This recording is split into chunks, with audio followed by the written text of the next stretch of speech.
Hi everybody, today I'm talking to you about my World Book Day choice, which is The Clockwork Sparrow by Katherine Woodfine, and it's part of the Sinclair Mysteries, which is a series of books with 4 books in it.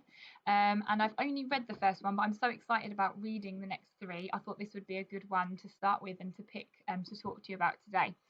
So the book is set in Edwardian London, so London in 1909 specifically, and it really describes the buildings and the feel of the place, what things looked like and smelt like, and what it would be like to be there and to live there at the time, which I think really sets the scene brilliantly. And personally, I really like books that are set in the past because I find that it's a really good way to actually learn about the people and the events and what it was like to live at that time without necessarily having to keep it completely factual, which I really enjoy. And I often find that when I read historical fiction, it just seems a little bit more magical and wonderful, and it transports me to that place, so that I feel like I'm not sat at home or I'm not sat on a bench reading my book. I'm actually in the place that the book is about.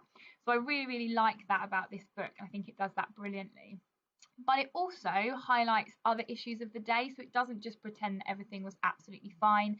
So it talks about, through its characters, issues with the big divide between people that were really rich and living these kind of wonderful lives and people who were really poor and struggling. And that's explored through one of the characters. Also about some various political things that were going on at the time. So there is a backdrop to the story which has a political element, which I won't talk too much about because I don't want to give away any clues. And one of the areas that I find really interesting to read about myself is how women were viewed in those times, and that's something that I read.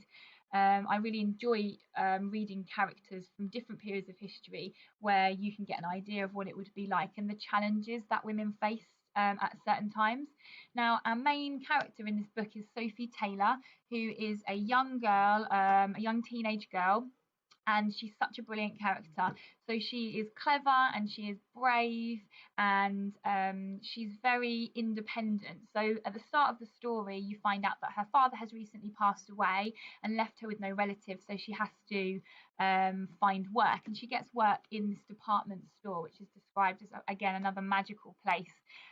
But very quickly, strange things start to happen, and a mystery occurs with the robbery of some jewels and some valuable items, I'll say.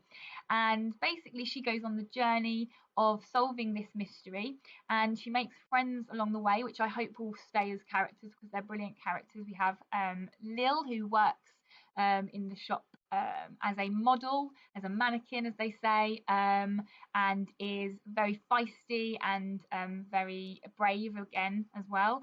And we have Billy and Joe, who she forms really brilliant friendships with. And this is also a book which describes friendships and the trials and tribulations of friendships, but also how we can support each other to be the best that we can be and how powerful friendships can be.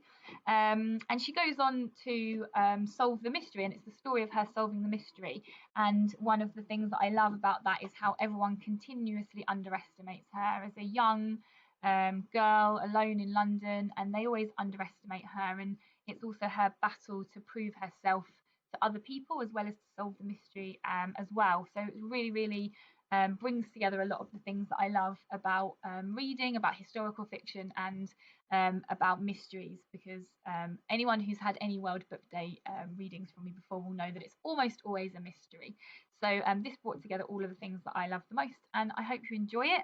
Please let me know if you read it and enjoy it. I'd love to hear your thoughts on it, and we'll see how the other books go from here. Thank you.